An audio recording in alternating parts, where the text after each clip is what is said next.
Hi everyone, it's Dinely. Welcome to my channel and welcome to a new video. Now today I wanted to talk about confidence and I wanted to give you 6 tips on how to grow your confidence, how to be your most confident self, and what can you do to ensure that your confidence improves. Let's jump right in, shall we? So the first thing I wanted to talk about is self-worth and how that blocks confidence. Now, self-worth is really important for you and how you operate in the world and how you receive friendship and love and affection and just all the positive things from other people. But also, if you have a super low self-worth, that could probably be reflected back to you in how you operate in the world and the relationships that you attract, the lifestyle you have, if you either have issues with money or not. So I feel like self-worth is at the basis of everything. So if you have a bad relationship with your family, or if you have a better relationship with money, if you have a bad relationship with attracting stable and committed partners, or if you've had issues with people cheating on you, or just all around a really hectic and crazy life, I would suggest start looking at your self-worth. Because self-worth and self-confidence and all of that, I feel like gets built in childhood. But if you've had a pretty rough childhood or even a traumatic one, you know that your safety was never guaranteed. You know that your emotional needs weren't met, so that didn't give you the confidence and the empowerment that you needed to grow into the person that you knew you came here to be. And you don't have enough life experience to show up in the world as confident. And moving on to point number 2, confidence is built on self-trust. Now, this is something that I've discovered on my own journey, and that it really took me a long time to actually resonate with that. What does that mean exactly, of that it's built on self-trust? And as someone that's gone through their spiritual awakening and is currently going on their spiritual journey, self-trust for me meant I really needed to get to know myself. Like, I really needed to get to the core of who I am, what I came here to do, who I came here to be, but also how does that reflect back on the life that I've lived so far? And I've been in so many situations that now looking back, I'm like, I had no self-trust, no trust in my own intuition, no trust in myself at all. It was completely diminished because I needed that outside validation. I put my own needs outside of my body to other people and to basically beg them, help me, I don't know what to do. I want to be like you, but I don't know how. And what that does, it strips you of your autonomy and your power. You give it willingly and freely to other people so that they can help you.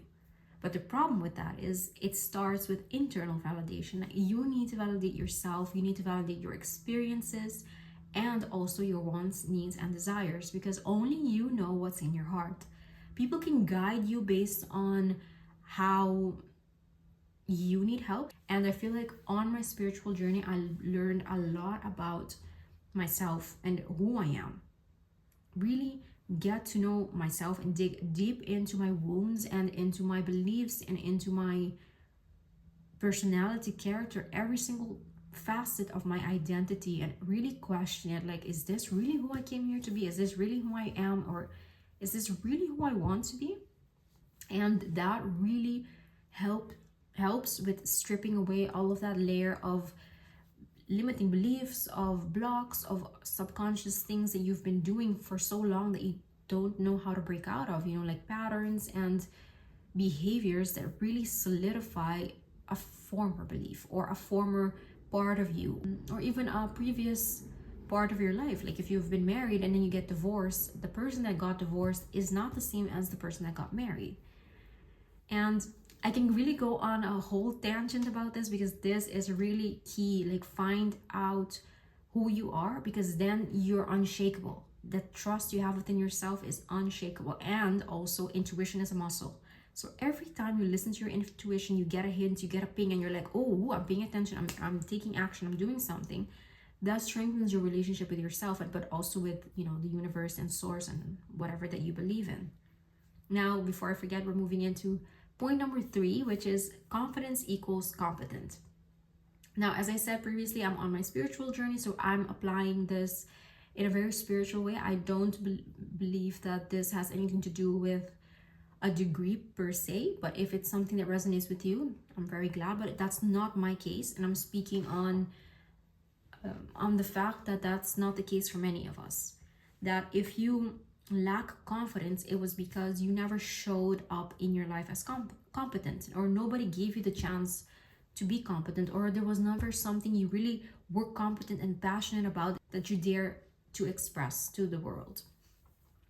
Now, what that means is if you want to do something in life, but you feel like, oh, I don't know how to do that, the key to getting over that hurdle of fear and the unknown is basically to do it, just to start doing it today. Like for me, I remember showing up on camera one day freaked me out. I had such a huge fear of being seen. And to this day, I'm still working on it. I can't say that it's completely gone because it's something that I think while you're in transition of a new identity, it also still lingers and tries to pull you back. But really, really find out what it is that you're competent in for yourself. And through repetition is when you really get the lessons, really get the insights, really get to learn and get to improve, and use a bit of discipline and self-mastery to get to a point where you can dominate and be competent at different characteristics or different skills to help you, I don't know, start a business or generate a side income or dedicate more time to your hobbies or make your hobbies your full-time job. I mean, there's so many options for you, but I feel like a lot of people that lack self-confidence, and especially in my case, I lacked the ability to prove that I'm competent. I lacked the self-awareness of where does my own block of competency come from. Like, do I need to be super smart to be competent? Do I need to have a degree to be competent? Or can I just be competent based on my own life experiences or what I've been through and how I can help other people with that? And I really love feeling competent, and I'm sure you do too. So I would advise you to really start working on that. Find out, okay, what it is that you like to do. If you have all the money and time in the world, what would you rather be doing? If you are, for example, a creative person, what is your outlet that really brings you joy, lights you up, and you lose time? Like you lose track of time. You're in it working for hours and you're like, wait, how late is it again? Find out what that is for you. What lights you up from the inside, or what is something that you've always wanted to learn. Like maybe you wanted to learn a new language, and the key there is to commit to learning this language, but also to really understand the language and practice over and over, and by repetition you will really learn a new competency. Now moving on to point number 4 is therapy. I'm gonna put it therapy, shadow work, journaling, because for me that was what cracked open everything. I really went into EMDR and really worked on a lot of limiting beliefs, a lot of traumas from childhood, a lot of issues without being seen, or even when I was seen as a small child, it was dangerous, it wasn't safe, or I was reprimanded for it, I was too much. A lot of these limiting beliefs and then subsequent blocks that I had, I really needed to work through in therapy, and that's what I did. And I would advise you that if you're in a position to do that, please do so. Dedicate yourself to finding out what happened in your childhood and working through it, because you deserve a life where you're not tied to that identity anymore, where you can see what happened to you, see your past, see your patterns, and see your traumas, and say goodbye to them. Like really give them a space to be in your life, but you don't live on that frequency anymore. You don't relate to these things anymore, because you deserve to be free of them. And that leads me to point number 5, which is permission to be yourself. Now, I'm not sure about everyone, but for me, that was one of the key things that I struggled with. Like I was standing and looking around and like, okay, who's gonna give me permission to be myself? Who's gonna tell me, oh, finally it's safe to be yourself? I kept waiting and waiting, and it took me 2 years of literally waiting and taking no action and just waiting to be deemed worthy enough by one person in my direct environment. And guess what? It was never reflected. And I went down a deep rabbit hole of finding myself, of finding my authenticity, my voice, of finding who I am, who I came here to be. And I gave myself that permission to be myself. I gave myself the permission to just show up how I wanted to show up, to be the person that I wanted to become, to be the person that's really buried in my heart and who was hidden from everyone for so long. And just now I'm just starting to expose it and put it out there, because I know that a lot of people fear that. But by working through these fears, you can really find the people that are meant to be in your life. By putting yourself out there, you attract the people that are meant to be for you.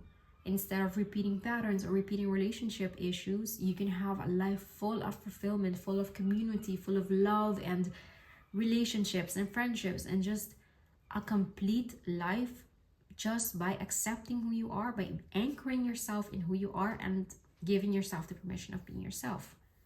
And that leads me to my last point, which is really important about the permission to be yourself. It's actually really tied into this, which is authenticity. Now, authenticity, I feel like, is the last stage of this, if you will. I don't know if I would call it that per se, but it closes it off. Like, if you've been to therapy, you've done the work, you've had insights about your own confidence journey, you feel like every single time you shift into a new identity, the confidence is there and it gets stronger, then you know that the last step really is embodying that, of being authentic with that confidence, daring to show up into the world, daring to show up on camera if that's your calling, and just be yourself and just be confident and secure in who you are, and own it. Own it. There's gonna be people that are gonna hate you, there's gonna be people that are gonna love you, there's gonna be people that are gonna be like, who the hell does this person think that they are? And you know what? You are exactly who you say you are. And I feel like authenticity really highlights that. Like, if you're so secure into who you are, you're so anchored in your purpose and who you came here to be, you spread love and joy and light everywhere you go, but you have super strict boundaries. Authenticity, that is the magic sauce to attract people, to attract an audience if you're trying to build a business, or if you're an entrepreneur, for jobs, opportunities, friends, family, relationships, traveling, everything. Because I feel like when you're authentic and you go out into the world, based on the connections that you have, a lot of opportunities come your way. Or even if you don't have any connections, you can just talk with somebody else and have a conversation, and you can just give them that energy, give them that authenticity, and then you can see the light bulb sign go off, like, hey, that's a perspective I never considered before. Like, just by being yourself, you're opening the eyes of people around you to how great and beautiful life can be.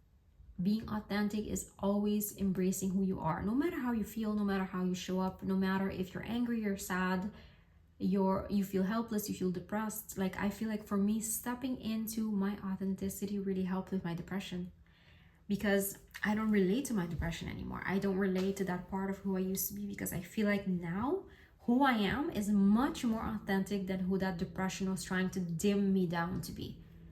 Because it's really funny, like, I worked a couple of jobs in corporate and doing sales or working in stores, and what I found is, when I saw people around me being really authentic to who they are, I felt like uncomfortable. I felt like a pang of jealousy, that I was like, oh my god, I'm not good enough to show myself, people won't accept me for who I am. And then once I quit, I realized that I was exactly where I meant to be, because I needed to learn that lesson, but also that it's safe to be authentic. It's safe to be who you are, and it doesn't matter who likes you or who doesn't, because the people that I was around, they were authentically themselves, and I didn't care who liked them or not, because it's contagious of you just accepting, shit, this is who I am, and this is who I came here to be, this is who I want to be, and if you want to be my friend, great. If you don't, that's great too.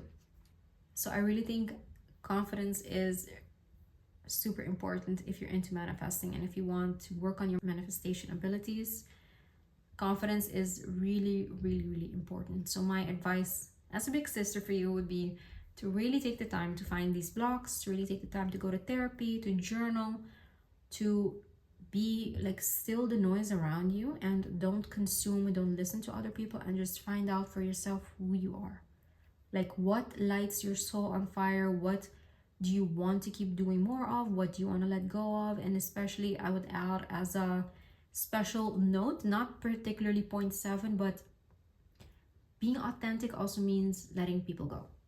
Because a lot of people won't resonate with who you are authentically, because they don't know who they are authentically, and that triggers them immediately. That makes them jealous, or that makes them insecure, or that pisses them off enough that they want to pick a fight with you. So it's a difficult transition to being authentic and also accepting that you lose friends and probably family or relatives or people around you because they won't resonate with this new version.